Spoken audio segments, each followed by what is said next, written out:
संस्कृति है और ये जो जनजाति समाज है इसको संजो करके रखा है, इसके संवाहक है। जनजाति समाज का धार्मिक परंपराएं हैं या सामाजिक परंपराएं हैं या इस देश के सुरक्षा के लिए जिन्होंने गौरव स्थापित किया है, ऐसे सभी प्रकार से जनजाति समाज का गौरवमयी इतिहास रहा है।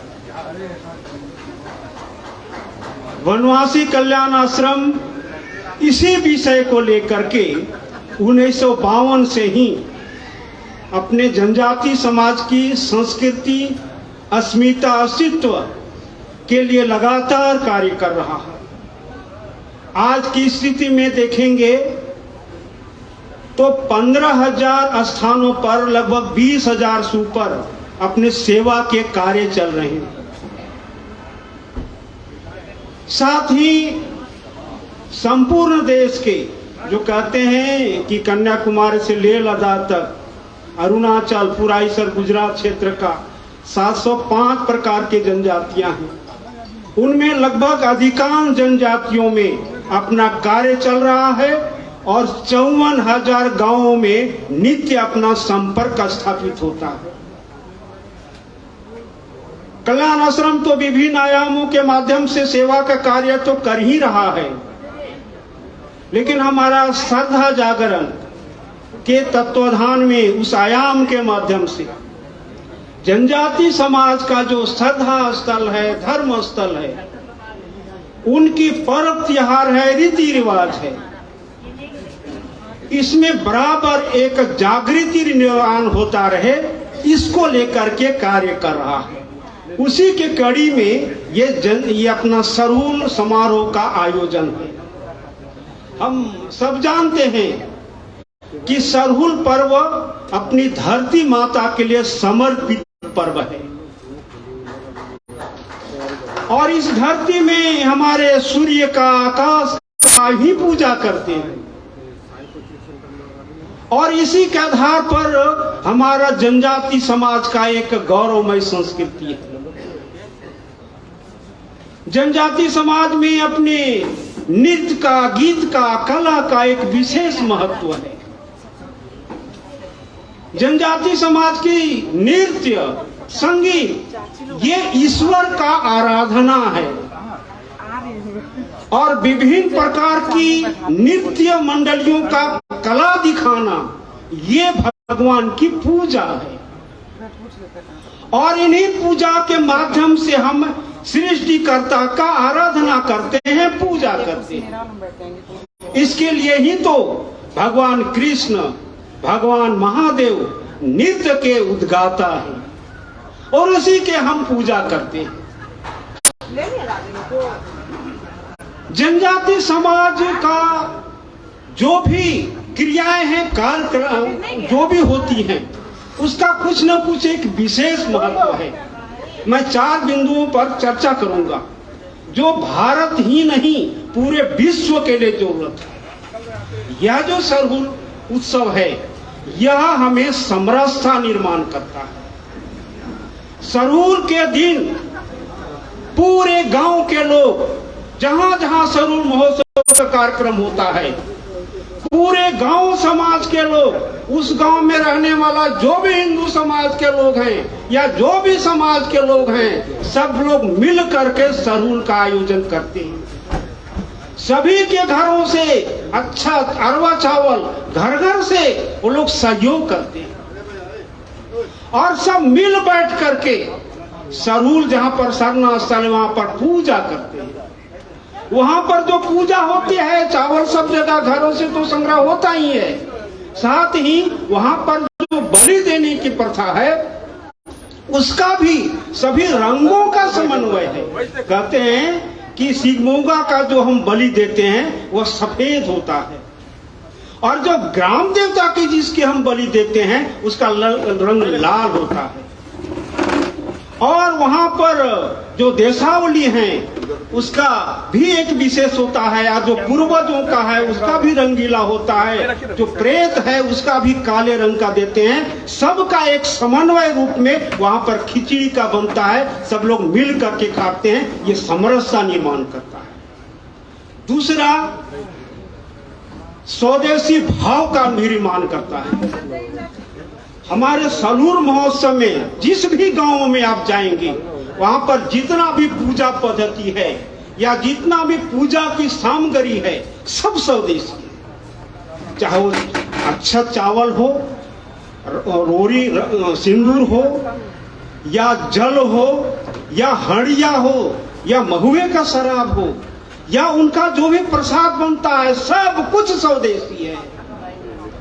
यानी स्वदेशी भाव का निर्माण हमारे सरूर महोत्सव में दिखाई देता है। उसी तरह से तीसरा बिंदु है पर्यावरण का। सरूर महोत्सव हमें पर्यावरण सुरक्षा प्रदान करने का एक संदेश देता है। अगर पेड़ पौधे हैं तो ये जीवन है। पेड़ पौधे समाप्त होगा तो वास्तव में सृष्टि में जो रहने वाले लोग हैं उसका जीवन दुर्लभ हो जाएगा। इसलिए ये सरूर महोत्सव हमको पर्यावरण की सुरक्षा, उसकी देखभाल करने के लिए एक बहुत बड़ा ये संदेश देता है। और ये सरूर महोत्सव हमें एक शिष्टाचार जीवन कैसे जिया जाता है उसका लिए भी हमें संदेश देता है।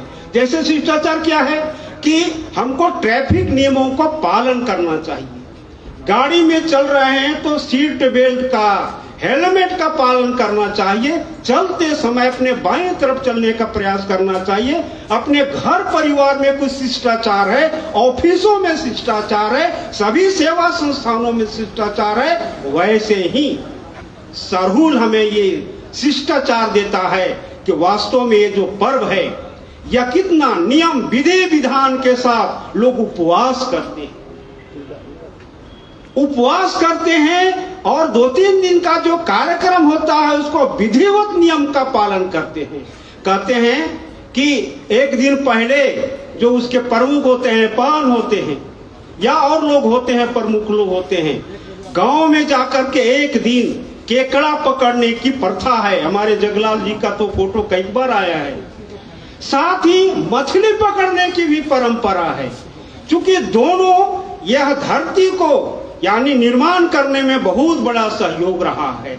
यह भी एक शिष्टाचार है। और कहते हैं कि ये जो मछली है, केकड़ा है, उसको यानी शुद्ध कच्चे धागे में बांधकर लोग रखते हैं, और उस जब सूख जाता है तो उसको चूर्ण करके गोबर के साथ मिला करके जहां पर फसल लगाते हैं वहां पर वो लगाते हैं। उससे ये संदेश आता है कि जैसे केकड़े के असंख्य बच्चे होते हैं, मछलियों के असंख्य बच्चे होते हैं, वैसे जिस फसल को हम लगाएंगे असंख्य निर्माण होगा। और पेड़ पौधे किस समय काटा जाता है, क्या किया जाता है, ये हमारे सरहुल में बताता है, वहां के लोग बताते हैं। तो इस प्रकार से हम देखेंगे कि हमको समरसता निर्माण करता है, स्वदेशी भाव निर्माण करता है, पर्यावरण के लिए ठीक है, और नागरिक शिष्टाचार कैसे चलना चाहिए यह भी एक भाव निर्माण करता है। इस बार कल्याण आश्रम 3 प्रमुख कार्यक्रम किया है, उसको मैं थोड़ा बताता हूँ।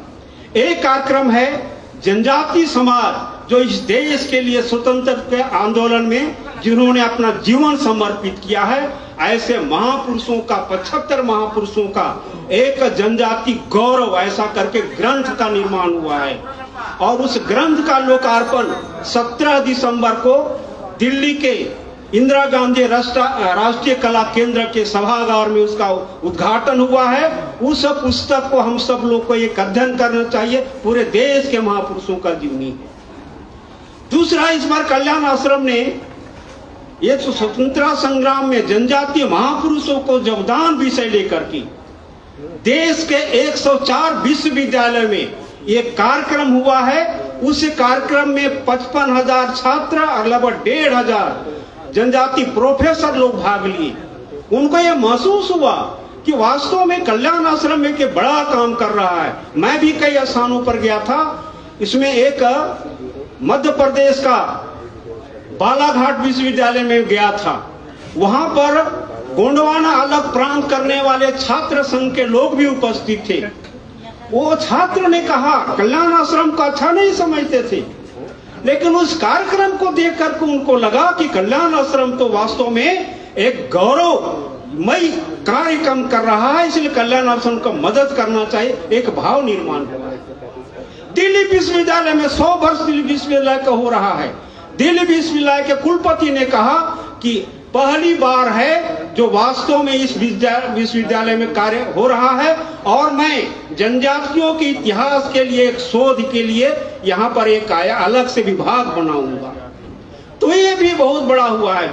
तीसरा काम हुआ है, ये डिलिस्टिंग का मामला पूरे देश में चल रहा है। जिलों में तो कई जगह डिलिस्टिंग का हुआ ही है।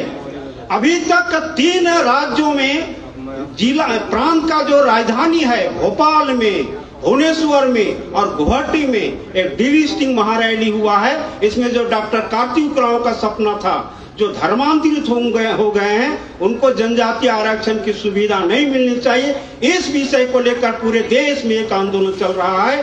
तो इस सरहुल महोत्सव के उपलक्ष्य में आप सब लोगों को एक संदेश दे रहे हैं कि सरहुल के लिए तो हमारा सुरक्षा समृद्धि दे ही, लेकिन इस देश में जो उथल पुथल चल रहा है उसमें एक शांति निर्माण कैसे हो, इसमें हम सब लोगों को सहयोग करनी चाहिए, पहल करनी चाहिए। धन्यवाद।